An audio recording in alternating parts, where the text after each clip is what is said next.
Olympic gold medal shattered when he was disqualified in the most controversial bout at Los Angeles. But since he turned pro in 1984, he has pursued a second dream, a professional world championship. He has won 8 straight bouts, including this one, December 21st, against world-rated Anthony Davis, whom Holyfield stopped impressively on a 4th-round TKO.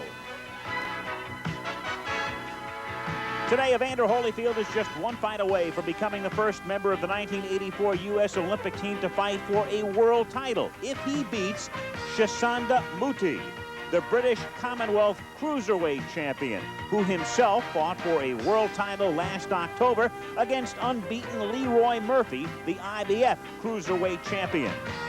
Mutti built up a big early lead, but tired and was stopped in the 12th round. Today, live on ABC's Wide World of Sports, unbeaten Evander Holyfield against Chisanda Mutti in a 10-round cruiserweight battle. And Chisanda Mutti, in training for defense of his British Commonwealth crown, he was training in West Germany. The two were paired. They're both ranked in the top 10 right now, and it should be a pretty interesting test for one Evander Holyfield, who comes in right now with a chance for a title shot. Now on the 23rd of March, it will be Dwight Muhammad Qawi taking on Leon Spinks for the WBA Junior Heavyweight Championship, which is roughly the equivalent of the WBC Cruiserweight division. The winner of that fight will meet Holyfield, assuming Holyfield gets by this one. Now, Evander Holyfield went into the 1984 Los Angeles Olympics, certainly not the most heralded of the Olympians, but he probably came out with the most notoriety as we look at his recent history. Holyfield looked like he was on his way to a gold medal until the semifinals in LA. The opponent was Kevin Barry of New Zealand. Holyfield was totally dominating the fight. But in round 2, with Barry holding on desperately to survive, Holyfield came out of a clinch with a crushing left hook that sent Barry to the canvas in a heap and apparently put Holyfield into the finals. But the Yugoslav referee had ordered the fighters to stop a moment before Holyfield's punch, and he disqualified the American, a decision which was upheld despite an official protest by the American team. At the medal ceremony, the gold medalist by default, Anton Josipovic of Yugoslavia, graciously acknowledged Holyfield in a gesture of sportsmanship. 3 months later, Holyfield turned pro at Madison Square Garden against a rugged Philadelphia light heavyweight named Lionel Bayar. And Holyfield showed that he could handle a strong, aggressive opponent in winning a 6th-round unanimous decision. Since his debut, Holyfield has improved his stamina and his power, which he used to take out Mark Rivera in Evander's 4th pro fight last April. His first test against a world-rated opponent came in his most recent fight in December when he met Anthony Davis, who scored with a series of powerful punches here in the opening seconds of round 3. But Holyfield recovered, and by the closing seconds of the round, he turned the tide with combinations that staggered Davis, bloodied his nose, and eventually led to a standing 8 count.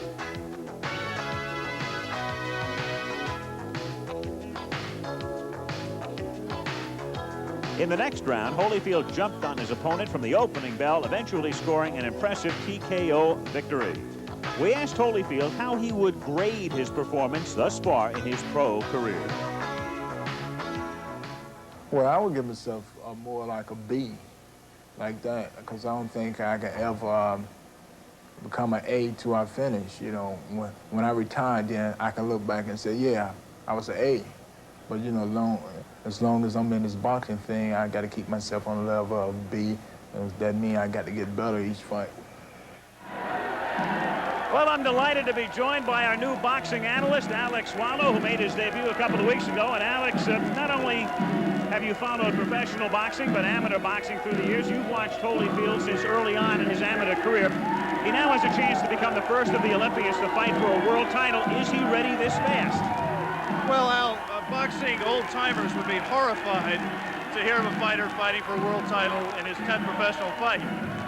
But Evander Holyfield, in my opinion, is ready for 2 reasons. One, his own ability. He has been very impressive in his 8 fights to date. He has shown that he has retained his power. He puts punches together very, very well, and he has the competitive fire to take on an opponent when he's in trouble and to take him out. The other reason I think he's ready is because the cruiserweight division itself is very, very weak. And at this point, after only 8 professional fights, I think Evander Holyfield is ready to take on anyone in that division.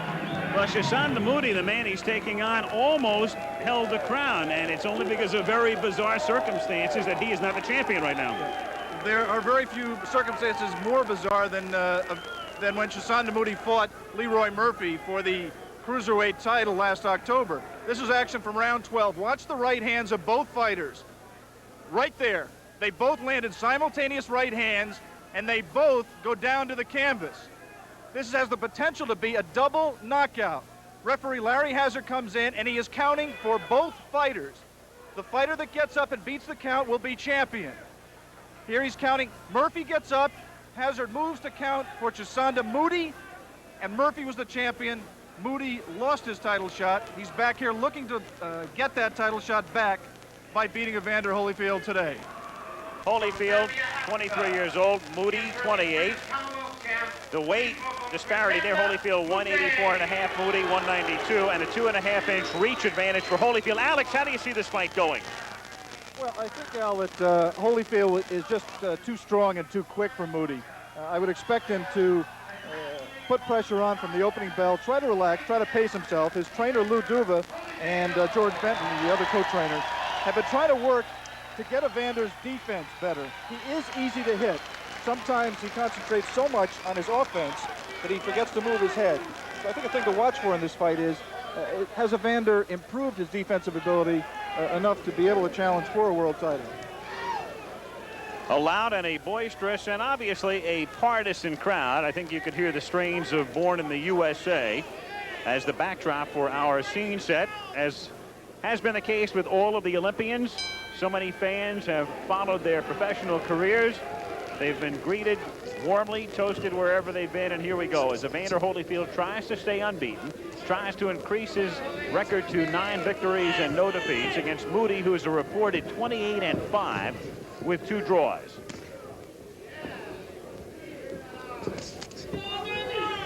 Holyfield has shown exceptional boxing skills, good improvement, good power, stamina. He's proven he can go the distance. We saw him go 8 rounds in July against Tyrone Booz. This one is scheduled for 10. One of the problems he had coming in, Evander had coming into his professional career, Al, were some doubts about his ability to go round. His trainers put him through, early in his career, professional career, an 8-round training session with 2.5-minute rounds to give him, without telling him, to give him the feeling that he could, in fact, go 8 3-minute rounds. And that got him over the hump. He has shown, as you said, thus far the ability to go 8 rounds and, if necessary, to go 10 or more. He's not starting out as quickly as he has in the past, and part of that being dictated right now by Mutti. More of a feeling out process than we have seen in the first rounds of other Holyfield fights in his brief pro career.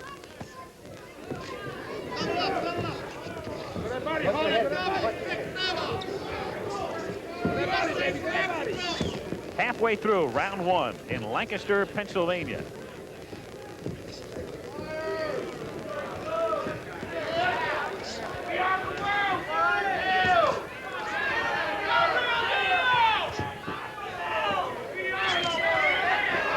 Holyfield trying to get inside with that combination, but Mutti effectively blocking most everything Holyfield has thrown to this point in round 1, but he did land that right hand.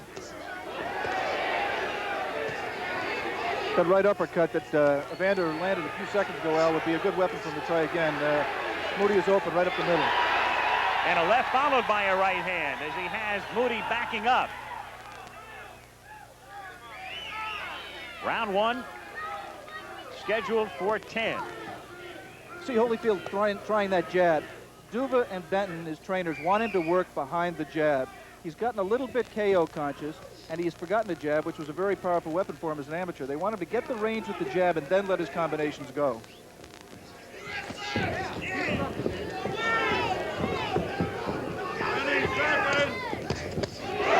he follows a couple of jabs with a good right hand and another right hand.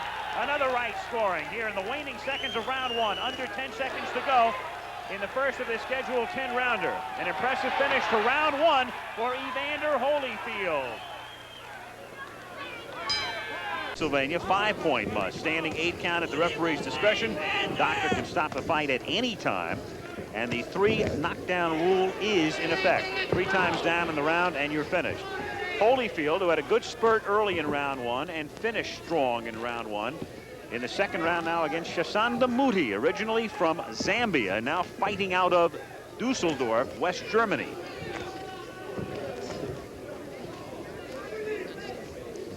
And tomorrow, more action from this same ring on our Pro Boxing Series at 3 Eastern Time. Mark Breland will attempt to stay unbeaten as he will be in action, taking on Richard Aguirre.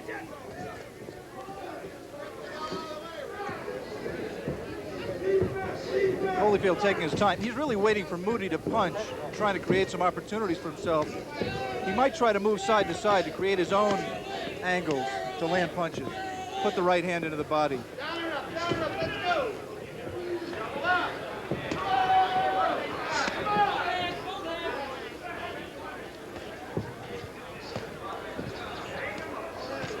So right there, Holyfield is too close to the opponent. He needs to step back, get his range, and then let his combinations go. He let the left hand go, then tries to work inside with that right uppercut. And lands a decent right there as well. If he's vulnerable in any one area, Alex, have you noticed any one area in which Mutti might have a chance to win this fight? Well, if I were an opponent or a trainer for a fighter who's going to go in with Holyfield, you'd have to find a way to stay away from his power. And the best way to do that is to jab, keep him out outside, keep him out of his punching range, and move. Just don't let him set himself. Try to back him up, try to move, set. But Mutti, while he's durable, you can see that he doesn't move that much. He stands there, and you can't stand in front of Evander Holyfield and expect to win. Not for very long. Second round action.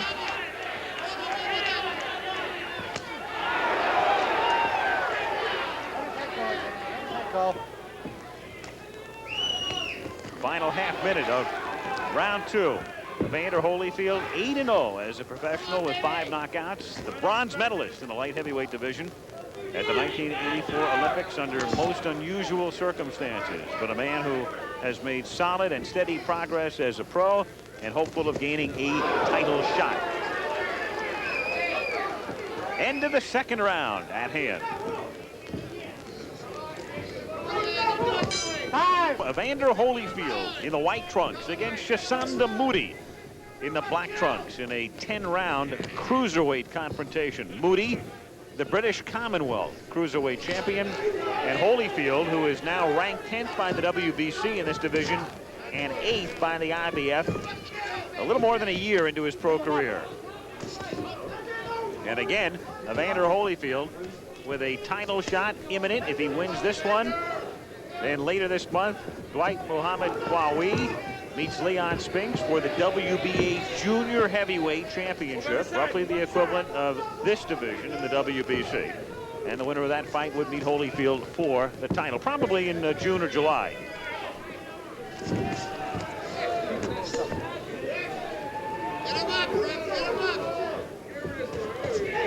Holyfield tries to come in with a right, back of the left, and does.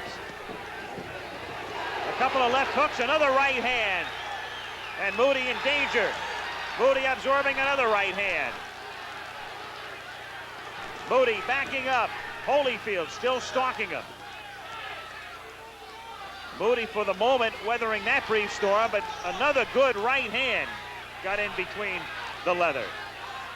You see the durability here of Mutti. He's not the kind of fighter traditionally who has been able to be knocked out with one punch. You have to put punches together like Holyfield has done right there, and this fight is over. It should be. That's the knockdown here in round 3, and the referee signaling an end without even beginning the count. Tony Wolf, knowing that Mutti was in desperate trouble, he was hung up against the ropes, and that enabled Holyfield to get in a couple of extra punches, and that spelled the end for Chisanda Mutti in this scheduled 10-rounder. So Mutti